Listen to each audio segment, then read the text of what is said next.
Vote tomorrow if there was a referendum? I'd vote to stay in the single market. I'm in favour of the single market. I want to be I want us to be able to trade freely with our European friends and partners. It's the UK's national interest to stay part of the EU. We benefit economically from it, everything that Europe offers, and you've mentioned quite a few of those things. I mean, I would add the single market and the single trade policy to that, and although estimates vary about how much wealth the single market generates for the UK since we joined, it's probably in the order of 5, 6, 7, 8% uplift to GDP. For somebody on an average salary, that's about £1,500 a year.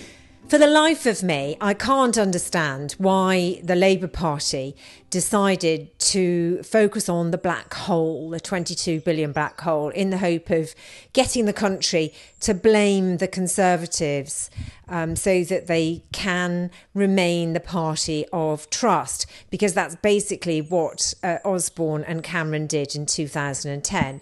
They framed they blamed the Labour Party for the financial crisis, which was a global phenomenon.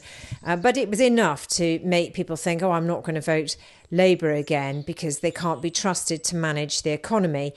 And it seems to me that the Labour Party have decided to try and echo that. This was a government, of course, which ran saying that there would be no return to austerity. And yet if one looks at the plans that are being laid out so far by Rachel Reeves, and certainly the tenor and rhetoric and tone of what Keir Starmer was saying earlier in the week, it's hard to escape the conclusion that we could be heading to an era, if not quite a full-blown, full-flat austerity, then certainly a semi-skimmed version of it. And I think that is potentially dangerous or problematic for Keir Starmer and the Labour government for a few reasons. One is that you try and do the George Osborne strategy of blaming the last lot and saying austerity is necessary without the support of the right-wing press. Difficult. That's something George Osborne and David Cameron had that Keir Starmer and Rachel Reeves certainly won't have. But more importantly, far more importantly, in fairness to Osborne, whatever you think about austerity, in fairness to him and Cameron, they ran on it in 2010.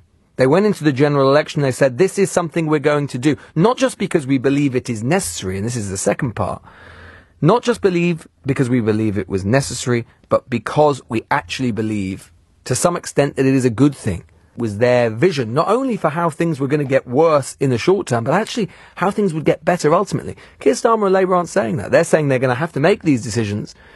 But then what's plan B? And I think that's what Labour MPs increasingly going to want to hear. OK, things are going to get worse now, but how do things get better later? And on that, in lots of ways, there are relatively few answers from the Labour government. What they're not awake to is that the country have had more than enough of the Conservatives. We've lived through years of carnage. But the Labour Party does have one big trick up its sleeve, which is about Brexit and its massive illegitimacy. We all know that Brexit, even during the campaign itself 8 years ago, we all knew there was something deeply wrong with Brexit, from the fact that there was propaganda everywhere. And as time went on, those facts emerged, which culminated, because there were various legal challenges, of which I actually was the claimant in one, but it culminated in a case which was led by Jessica Seymour, KC, in which the government's own lawyer conceded that the referendum was corrupt. So it isn't shocking or anti-democratic to say such a thing, which is obviously what the Brexiteers keep saying. The Electoral Commission found very serious electoral offences against Leave.eu, which was a subsidiary organisation in the vote. But then, most importantly, in July, against Vote Leave, the main campaign. And it found that Vote Leave had committed very serious electoral offences and imposed maximum fine levels and referred them to the Metropolitan Police. And then in October, there was a judgment in the Divisional Court that found that the Electoral Commission had also given incorrect advice on what could be spent. And the result of that is that effectively Vote Leave spent about $500,000 more than it was entitled to spend. And it spent that money in the last week of the campaign on AIQ and Facebook ads. Now, the referendum was, of course, advisory. So the question then was, what was Theresa May going to do with that advice? And she was absolutely sure that the result was the democratic will of the people. So she's behaved as if it were binding. She's exactly. But it's not a legal nicety to point out that it isn't. Well, first, it's not binding, but secondly, she's treated it as binding. Yes. And the crucial point was that had it been binding, it would have been voided by way of some statutory mechanism or under the common law. So just, this is the point. Forgive me for being a bit slow on the uptake. If the referendum, and many Leave voters in particular still believe it was binding, if the referendum had been legally binding, then the findings of the Electoral Commission would have rendered it invalid. Well, you would have expected Parliament to have legislated for a process whereby it would have been rendered invalid. Because if it's been corruptly delivered, how on earth can we be held to it? But because it wasn't binding, we can be held to something that was corruptly delivered. Exactly. Well, our argument... I've only been back on holiday for 53 minutes and my head's spinning already. Well, our argument was that actually under the common law, forget statute, under the common law, the concept of democratic has a very clear meaning, and it means legal, i.e. if you cheat, it's not democratic and you've got to do it again.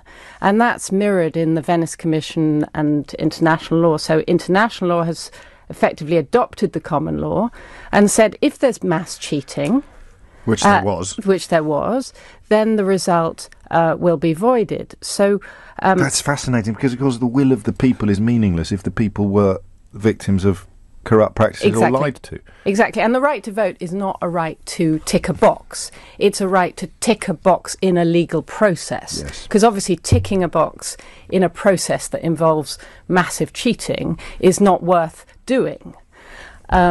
So what we were saying was, well, Prime Minister, you acting reasonably cannot simply ignore this. You've got to respond in some way. You've got to at least acknowledge this has happened and do something about it, either take it to another vote, extend time, put it to Parliament, have a public inquiry. What you can't do is simply say, I don't want to know about this. This didn't happen.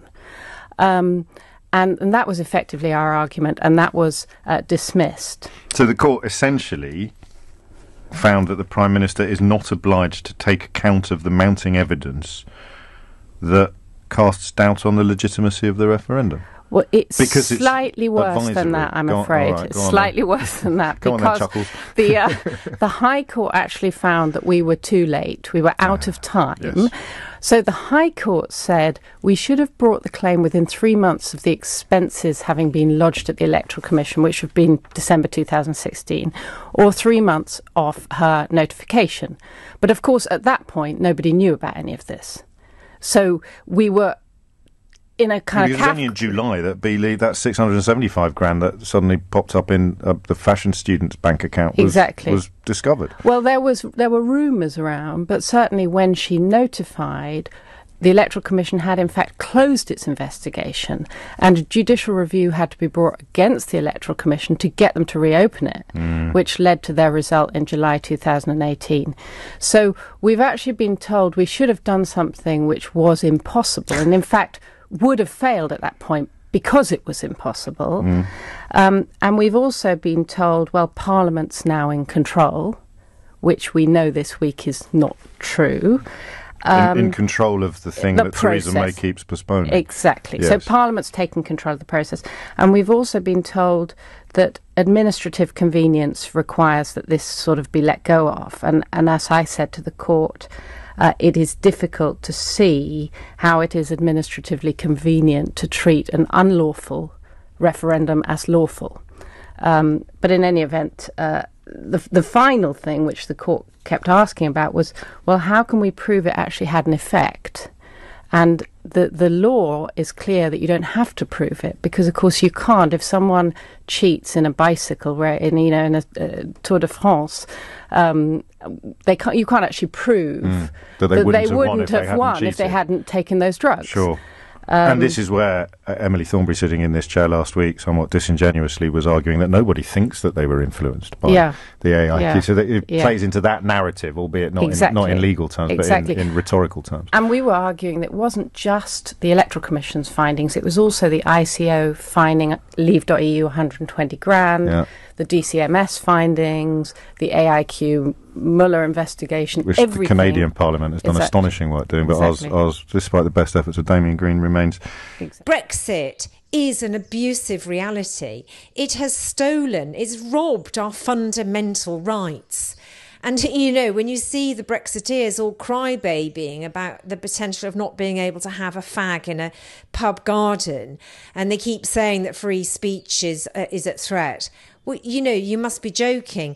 We have got free speech here in this country to the extent that Russian propaganda is being pumped everywhere in our country and in other countries in the USA and across the European Union. This is an offensive against us and our way of life and our liberties and our prosperity. And the Labour Party have got the opportunity to open the lid on Brexit. Pandora's box is there for them to show that the Conservative Party are riddled with the Russian issue.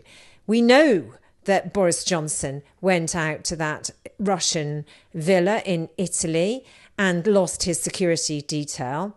We know that that party was hosted by Lebedev, and Boris Johnson put Lebedev in the House, in our House of Lords. He's still there today.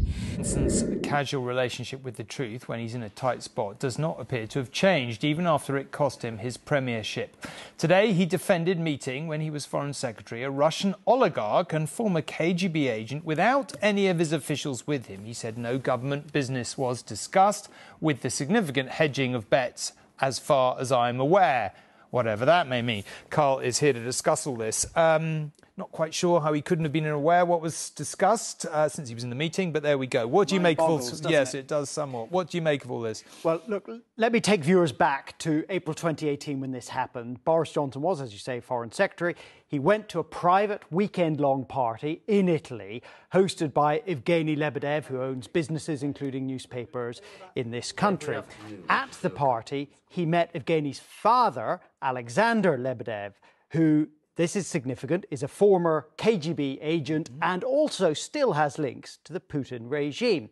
It is sensitive because although, of course, this was a long time before the full-scale invasion of Ukraine, it was only a few weeks after the Salisbury poisonings. Boris Johnson had just been to a NATO summit. And, of course, as Foreign Secretary, he's the man who's in charge of MI6.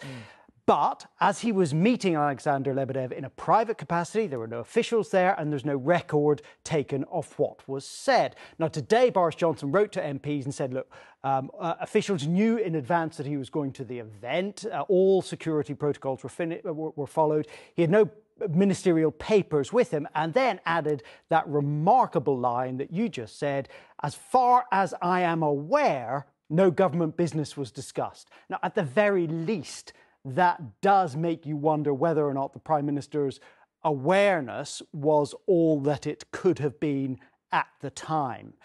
In fairness, the Prime Minister does point out that he has been tough on the Russian regime, both then and now, although Labour say that the whole thing remains very murky, and it does sound as if the Prime Minister has something to hide from their point of view, if he's aware of what it might be, that is.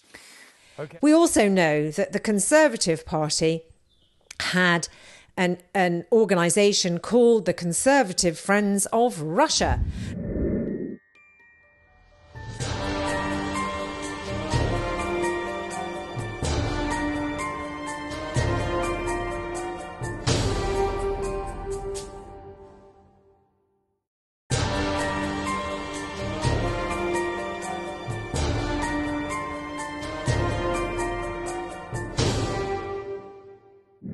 We know that the Russian interference is everywhere, but it is absolutely at the heart of Brexit.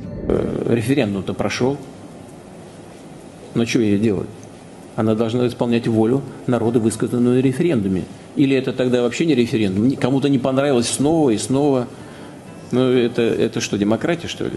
Да я посмотрю, как будут оценивать критики этого процесса ситуацию, когда если на этот Brexit наплюют и снова будут проводить до тех пор все эти мероприятия, пока они кого-то не удовлетворят. А зачем так? Interfering in our democracy.